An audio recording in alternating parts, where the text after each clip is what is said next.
Hi, so today I want to talk about a concept that my father actually taught me many years ago, and that is that buyers are liars. Now, my father owned car dealerships for many, many years, Nissan and BMW and that type of thing, and I've carried it through all of my business life. And that's what I'd like to talk about today is that concept of why people do it, how to deal with it, not to be upset by it, and how to make it work for you, so to speak. If you stick around towards the end of the video, I will show you an example of how this applies and how I resurrected a booking. I'll show you some screen grabs from email correspondence regarding all this. But if you are new to this channel, my name is Richard. I'm a full-time studio owner and photographer here in Australia. Our studio turns over multiple six figures per annum. We're working our way towards $1 million. I say that to try and give myself a little bit of credibility that I know what I'm speaking about. And in the interest of transparency, I do make these videos because I do have visions of becoming a full-time speaker and educator into my 60s when I hang up the camera. What gave me the idea for this video was I see a lot of this in the Facebook groups, in the business groups. You'll see photographers complaining about, people said they'd get back to me and didn't, and said that they would buy this stuff and then they didn't. They said they would get back to me with a booking deposit and then didn't, or they will go away and think about it and then never did, and get really sort of offended and put out by it. And so that's what I want to kind of try and cover today, is explain to you what I believe the buying process for most people are, okay, and what you can do about it and the best way to tackle these things. So before I get into all this, I'd like to explain what I believe the two types of buyers are. Now, there's obviously, there's shades of grey in between all this, but essentially there's two, okay. And the first one are the people who tell white lies, and they typically happen in the booking process or the buying process. And these are usually non-confrontational people. People don't want to hurt your feelings or people who can't make decisions. And they'll say things like, I need to think about it. Or they say, I need to talk to my husband. So, and they're those types of people. And then you get on the other end of the spectrum, people who will deliberately lie and try and get better deals. Okay, now I dealt with these people for years because, as I've mentioned in other videos, we used to own pawnbrokers, meaning not pawn as in P-O-R-N, as in P-A-W-N. Pawnbrokers, we used to lend money to people and buy goods. And we just used to get them all the time. People would come in and blatantly lie about things. These goods are not stolen and they were stolen. Or this works fine and it's not fine. Or this belongs to me and it actually belongs to my father. Whatever, all these things, and we just get lied to on a daily basis. More in that criminal element, which is kind of what we dealt with 5% of the time when we had pawnbrokers. So there's that. And then you got the people who, this is typically with car dealerships and people in fairly confrontational negotiations, they will lie and say like, so-and-so offered me a better deal down the road. Basically just lie to get better deals. Very happily in our industry, in the industry of photography, we typically don't get a lot of these people. We get the odd one, but typically we don't. I had one a couple of years ago, like a really, really serious one. But because of all my training in pawnbroking, I just told this guy to fuck off and didn't want his money. And ironically, very ironically actually, he got back to me fairly recently and ended up being very nice and spending a whole heap of money on the things that he was trying to get cheaper, but that's a different discussion. Now, I just want to talk about the concept of buyers or liars in general, and we all do it. Now, before you shake your head and say, no, I don't lie, just stop and think for a minute. And I put myself in this category. Like say, for instance, I go to the shops. And let's say, for example, a pretty lady, comes to serve and says, can I help you with anything? And I know that if I start talking to this person, I'll end up buying something. I might just be wanting to have a look around and get a feel for things. And I know that I'll probably buy something. But I'll say, no, I'm just looking, and that's not the truth. The truth is I just want to be left alone for a while and check things out. Or if they say, do you want to proceed with that? I'll say, no, I need to think about it. The answer is no, I don't want to do it. But, I might not want to say no. And you'll find that the vast majority of people are very non-confrontational, okay? And that is why they're incapable of saying, no, I don't want to do with it because it's too expensive. Or they'll say, no, I don't want to do it because I hate it. Or no, I don't want to do, whatever the case may be. And so what you'll find is that the majority of people will say these things when they don't mean them. And it's really just a way of avoiding confrontation or having to deal with things. And we all do it. We all do it from day to day. So the reason that I mention all that is because it's worth remembering that we all do it and not to take it personally. So as photographers, the more common ones that we hear, and we fall into that category of people not wanting to be confrontational with as a rule. You'll get the odd one, like I mentioned before, but generally speaking, because of the personal nature of what we do, we're not dealing in a commodity, we're dealing in a service. People will be more polite, okay? And the ones that I often hear are things like, oh, can I get back to you payday? Okay, to pay the deposit, or I need to think about it and speak to my husband about it, or I need to check my budget. And I'm sure as a photographer, we've all heard those things, but the thing is that sometimes people are so convincing when they say it, we actually believe them. I still do to this day. Okay, so there's that. And so the way that I've chosen to deal with it is, so again, going back to my days in pawnbroking, is you kind of needed to be confrontational about the whole thing, meaning because we had a responsibility not to deliberately deal in stolen goods and things like that. So it was actually part of the legislation. And so we had to take certain safeguards when we were dealing with people. But we don't have to do that as photographers. We can just do whatever we want, which is great. And so what I made the conscious decision to do was not confront people about those things. And this is going to sound weird, but what I decided to do was essentially is just simply believe whatever people tell me, even though majority of the time it's not true. And the reason I do that is because sometimes it is true, okay? And let me explain to you where I'm going with this. So let's say, for example, that I pay the booking deposit on payday. Now that can mean a couple of things. It can mean either they want to think about it, that's their way of saying, can I think about it? Or they might be saying they don't trust us yet, they want to check us out a little bit more. Or they might say, it could be a number of things, but the thing is they might actually want to pay you on payday. So there's that. So I guess what I'm getting at is that whatever reason they give, I just go, okay, I completely understand. They say something like, I need to talk to my husband about it, or I need to think about it, or whatever the case may be. Then I say, of course, that's absolutely fine. You need to do that. It's a big decision. That's something you should do. Now, that is counter to some of the sales training you can get. And I was actually trained in the old sales ways. Like, for example, when they say, I need to talk to my husband about it, you could say something like, well, what do you think your husband will say?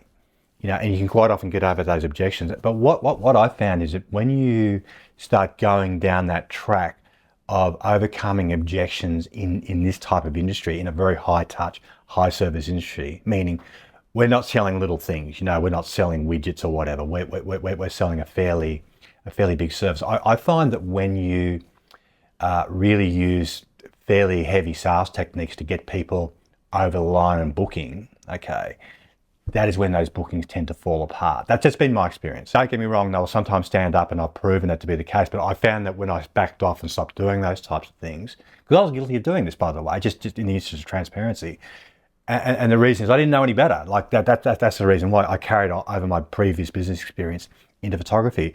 But when I started backing off and letting them just make their own decisions, that was when I started having the most success.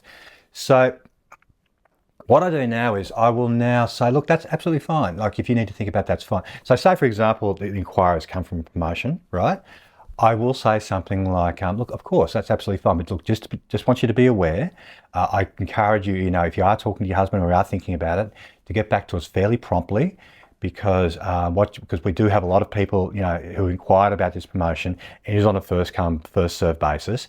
And just to let you know, if you leave it too long, you might miss out. I just leave it like that, because what I've learned is that the fear of, like FOMO, honestly, fear of missing out, is probably the biggest motivator there is. So that's just the way that I tackle that. And worth mentioning too, it's worth being, in my opinion, just my opinion, it's worth being truthful about that. In that case, that's a true thing. When we run promotions, we get a lot of people interested, so we can say that with honesty and with conviction. I'm not a big fan of manufacturing things because it bites you on the arse later. But just to go back a step, when they're saying things like they need to think about all those types of things, it's worth just mentioning, so you can think about this with a little bit of empathy, is that I feel that often they're trying to preserve our feelings, okay, and they don't want to hurt our feelings. It could be as simple as things they don't like our photos, and that's fine. But no one wants to say that. People don't want to say we don't like your art. You know what I mean? So there's that. Or it might be that they're very short of money and they're very embarrassed to say it, and they don't want to come out and say it out loud. And that's their way of preserving their dignity. But the point being is that what they say isn't necessarily true, and usually most of the time is for non-malicious reasons. And I think if you could think of it like that, and then just let go of it, you'll be really, really surprised. Like, rather than sort of fighting against it like I used to do, and try and get people and try and overcome these objections, you'll find that with a couple of simple, gentle reminders, and what I mean by gentle reminders is a very simple message or an email saying something like, this is a friendly reminder, just checking in to see if you are still interested in booking. And just leave it at that. Don't overthink it. Just keep it really simple. And often just that nudge is enough to make them do it. I've heard other coaches and sales trainers say that you should be following people up 7 times. I just feel that's heavy. I think that what my experience has been when I've done that, it does work. But I find that those bookings that you get at the end, like if you follow them up like literally 13 times, like some people do, I find them to be the worst bookings anyway, because you've kind of got them there eventually. And I find that, I think that if you're good at advertising and good at marketing, you don't need to do that because you can generate enough leads and book the good ones. So I promised at the beginning of this video to give you a real world example. So this is something that happened last week. This sprung to mind this morning when I was getting ready for this video. And I thought it'd be a good one to show you. And so what's going on here is this is from a lady that we booked in already. We booked her in a couple of months ago, actually. And we received this email last week regarding her booking this week. Okay, let me read it to you. It says, "Hello. I'm sorry to let you guys know that I will need to cancel my boudoir photography experience for next Tuesday due to personal factors. I'm grateful for being selected, but due to some personal reasons, I no longer wish to participate and I apologise for the hassle. Thank you." Now, again, just explain a little bit more. This is from a promotion that we did. Now, what a lot of people would do here is they would read that and go, well, I no longer wish to participate. And they see that as being a closed book. But here's the thing, right? She's saying here that she's due to personal factors. That could be anything. Honestly, that could be anything. That could be her way of saving embarrassment. She could have forgot to go. She could have forgot about the booking completely and just remembered and forgotten to go shopping and hasn't got time to go shopping because with what we do, they need to provide their own lingerie. Okay, so there's that. Or she might have a period. Who knows? Or she might be scared and has changed her mind and feels like she can't go through with it. Or she's spoken with her friends and her friends have made her feel weird about it. There's a million reasons. And the fact that she said here for personal factors is very open-ended. And so I'll show you how I replied. Okay. So what I've kind of done here is I've kind of sort of ninjaed past that excuse and just gone on with this reply with a reply with a lot of empathy and leaving it open-ended. And let me break it down for you. And this is the sort of thing you can apply, in my opinion, across all these objections that you'll run into, okay? But let me just read this to you. So I'd say, thank you so much for letting us know. We appreciate the heads up. I go on to say that we completely understand sometimes life gets in the way, whether it's finding the time, getting organised, or simply juggling everything that comes with being a busy working woman. These things happen, and we totally get that. What I'm saying is, if you've forgotten, it's fine. That's really what I'm saying there, okay? If it's simply a matter of timing or logistics, we'd be happy to look into rescheduling your session for a later date. At the moment, we have a couple of spots left in December, and after that, we're booking into February as we take January off. So there are some definitely options there if you'd like to keep that in mind. So again, I'm just making her feel okay if something's come up or she's double booked herself and doesn't want to admit it or forgotten about it or whatever. I don't really care. I don't want to lose the booking. I don't want to lose the booking. I don't want a refund of the $200 deposit. So however, if you're feeling a little unsure and nervous about the experience, which is totally normal, by the way, please know that is something we can actually help with too. Or if it's a trust thing, meaning if they haven't checked us out a lot or they haven't been following us on social media and seen all the social proof and aren't feeling good about coming here, okay, that's what I'm saying there. And if you like, so what I go on to overcome that problem is, okay, and if you'd like to feel, and if it would make you feel more comfortable, we'd be happy to have another chat over the phone or even arrange a quick visit to the studio so you can see the space and meet us in person before proceeding. We want you to feel relaxed and confident every step of the way. And so what I'm actually saying there is that we get it. You may not trust us. You might feel uncomfortable or unconfident about coming here. And by offering that like that, where we say, you're welcome to come along and check us out if you want, essentially is what I'm saying, is often just putting that offer forward will put people's mind at rest. They think, oh, well, if they're prepared to do that, then they're probably okay. So again, you see how I'm kind of ignoring the first thing and then just presenting what the actual problems might be? Does that make sense? And then I go on to say, of course, if your personal circumstances have changed, you simply not decide to go ahead at this stage of life, we completely understand that as well. Sometimes life shifts in ways we can't plan for, and we totally respect that. Meaning, if it's none of all this and you just don't want to do it, then that's fine with us as well. That's what I'm saying there. Please take your time letting us know if any of these above appeals to you. Our goal has always been for people to do what feels right for them, whatever that may be. Warmest regards, Richard. Okay, so there's all that. So you can see what I've done there. I've kind of shifted that thing from that, meaning she might be lying about what she's, the personal thing. Again, she might have forgotten or whatever. Okay, there might be all those different reasons. And I've just shifted into what the objections might be, but in a very soft and easy way. Okay. And then finally, she replied with this. Good morning. Thank you for the email and understanding. I would like to reschedule for December or February if you have the availability then. Thank you. Super simple. So you see what I mean? So rather than being all, waving your arms around and calling them bastards and that type of thing, and demanding for no reason and threatening them with agreements and things like that, and making them feel bad. If you just step back, take the pressure off, lead with empathy, this is what happens most of the time. So just to sum this up, when I say buyers are liars, it's not a cynical thing in this case, like it is in the car trade. It's a realistic thing, like if we can understand and appreciate that, that's fine. When people say, we need to think about it, or I need to talk to whoever about it, just wish them well and say thank you and let them go on their way, and just follow them up in a gentle manner, and you'll be fine most of the time.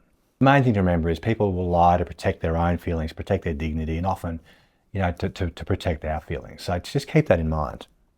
Our job, in my opinion, is as the client relationship develops, is make them feel safe, where they can be truthful with us. Look, I really hope you got something out of this. I think that if you can sort of adopt this, I think it can be quite a big shift. I think it can be really helpful. I think it can get you over that stress.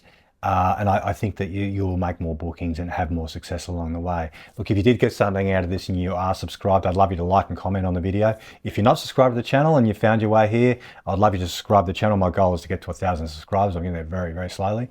But thank you for watching. I really appreciate it. Have a great week. I'll catch you up with the next video. Keep on trucking and keep on smiling. Thank you.